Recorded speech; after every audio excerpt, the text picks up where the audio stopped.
This lecture will be about empowering the woman. And this presentation is based on extensive literature and 3 published articles published by myself. Now, the basic hormonal issue is that there is estrogen decline in women. There is bleeding and burning sensations during intercourse. There is low self-esteem, and because that leads to interpersonal conflict or neglect. In the pursuit of happiness, women attempt to resolve the psychodynamic roller coaster of aging by merely altering their vaginal physique. Laser and vaginal rejuvenation studies do claim female satisfaction. However, IREPAIR research reports success without achieving statistical significance. Some laser and IREPAIR studies do not use valid instruments to assess sexual satisfaction. Arlinson et al., for example, 2017. They report that 23 out of 25 subjects reported sexual satisfaction, but that's not really statistically significant. There's a further issue. 9 out of 25 subjects reported increased satisfaction regarding their orgasms. So that's 36%, that's below chance. And 16 out of 25 subjects reported no change, that's 64%. So how can you get a statistically significant result when 16 out of 25 subjects reported no change? There's laser studies, but there are again problems with statistical significance. So they report very high statistical significance. These studies have used the FSFI, which is a valid instrument. But however, this percentage it's only 92.9% of their subjects actually reported increased satisfaction. So I'm not understanding where they found this high percentage. Again, another study, there is a discrepancy where 85% only gained normal sexual life. And there's another problem, 26% of women who were not sexually active. How can you evaluate overall sexual satisfaction when these women are not sexually active? Other scientific research reports that focus on vaginal physique ignores age-related hormonal changes, depression and anxiety, quality of life, effects of the several hormones, about 200 known hormones, psychological dynamics, psychology is very important, the complexity of sexual desire that involves health status, central nervous system, neurotransmitters, cognition, attitudes, and so much more.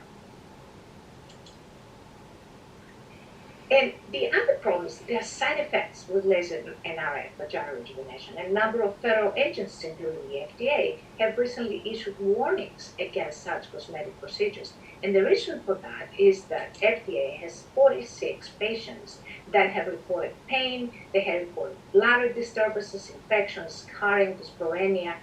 They had to get urgent care by urology, gynecology, neurology, gastroenterology.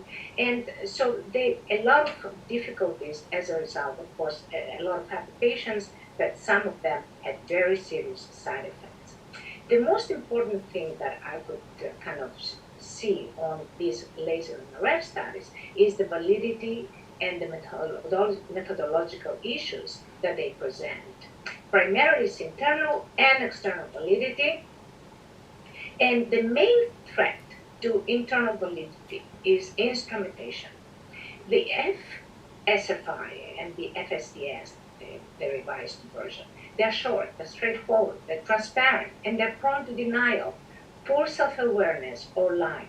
Some women may be primarily concerned with satisfying their partners rather than themselves. And women may conceal the truth due to fear of disapproval, of abandonment, or because they blame themselves for their physical problems persisting despite the expensive intervention. So what we did a study. We administered the MMPI to 14 menopausal women who had vaginal rejuvenation with RF or with lasers, and they had very high scores on FSFI. And what we saw is basically what we looked at. We looked at the life scale, the depression scale, the hysteria scale. And what we saw is that there was a high correlation between the FSFI and the life scale. That revealed denial or just basically lying on the FSFI. Hysteria was also very high correlation with SFI and depression. So it appeared like on the outside, they appeared pleasant, and this that need for acceptance in the hysterical kind of character. And also, so they're vibrant, pleasant, but on the inside, there is inner depression. This was confirmed by another instrument, the differential emotion scales, the DS, that revealed that 98% of these women were organized around the emotions shame, sadness, and joy. So at the forefront, there was joy, and inside, or at the background, was shame and sadness. There are several questions to many answer, and the most important is, will changing a woman's physique, the vaginal physique, will guarantee her happiness? Will it improve the quality of living? Because quality of living depends on hormonal balance. And if you are hormonally balanced, and that's not about replenishing one hormone, it's about harmonious interaction of hormones working together. Cortisol rising towards the peak of the normal range can increase stress eating. T3 going down, that can cause, again, weight gain. So a preventive perspective focuses on the rate of differentiation, observing the degrees of minor imbalances within normalcy before they are exacerbated into a medical disorder. A drop of estrogen contributes to belly fat and obesity. And I put a cartoon there. Now, metabolism goes down. So you have a decreased basal metabolic rate. That's basically the rate you metabolize when you're sitting or sleeping. Now, what we found is that the BMR was significantly increased at 97.44%. There was a weight loss of 6.32 kilograms, not very much because you are increasing muscle, and muscle weighs more than fat with this particular technology against the London University technology. It's not a laser or a RF. It's effortless exercise. We gave 12 treatments, and we looked at visceral fat before and after and pre-D3, and we found a visceral fat reduction of minus 30.34% and pre-D3 at 30% increase. Now, fatty liver. This was a study with 7 subjects that underwent sonography reports. And there was fatty liver before the treatments, and after 12 treatments, there was no fatty liver. Recently, we conducted another study with 11 subjects, and again, the same results. No fatty liver after the 12 treatments. This is our results, and you can see all results were statistically significant. And basically, if you look at the scores of individual subjects, you could see an increase in each and every individual subject. So this is kind of real numbers.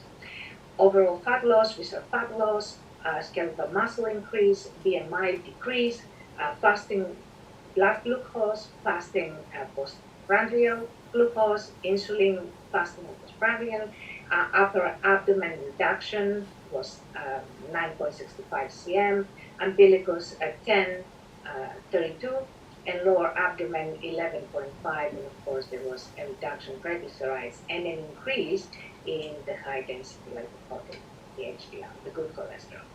Now, basically the problem again with rebounding results is leptin and ghrelin are imbalanced. They increase hunger, you consume more food, you gain more weight, you have more toxicity, toxicity increases hunger, and you are in this vicious circle that you cannot get out. Leptin is the anorexic hormone, ghrelin is the hunger hormone. Now, London University Technology, we found a significant decrease in ghrelin and an increase in leptin. So basically, they had a decrease in cravings for fatty foods and sweets after 12 sessions. And this is basically the studies that we did concerning that suppressed hunger. With lasers and RF, the technology appears to increase hunger because it shows a decrease in the hormone of leptin. And prolonged exercise also increases hunger because it decreases leptin by 32%. So again, exercise is necessary, but if you use this long universe technology, you can also jumpstart it, and also you can control the leptin and ghrelin and get rid of that hunger that increases weight loss and gets you results rebound. This is the actual results on ghrelin and leptin, and there was a 32.23 increase in leptin and a minus 14% in ghrelin. And we did several studies on this, and this is the results of the individual studies of the individual subjects before and after. You can see there was basically an increase in leptin in all of them and a decrease in leptin again in each.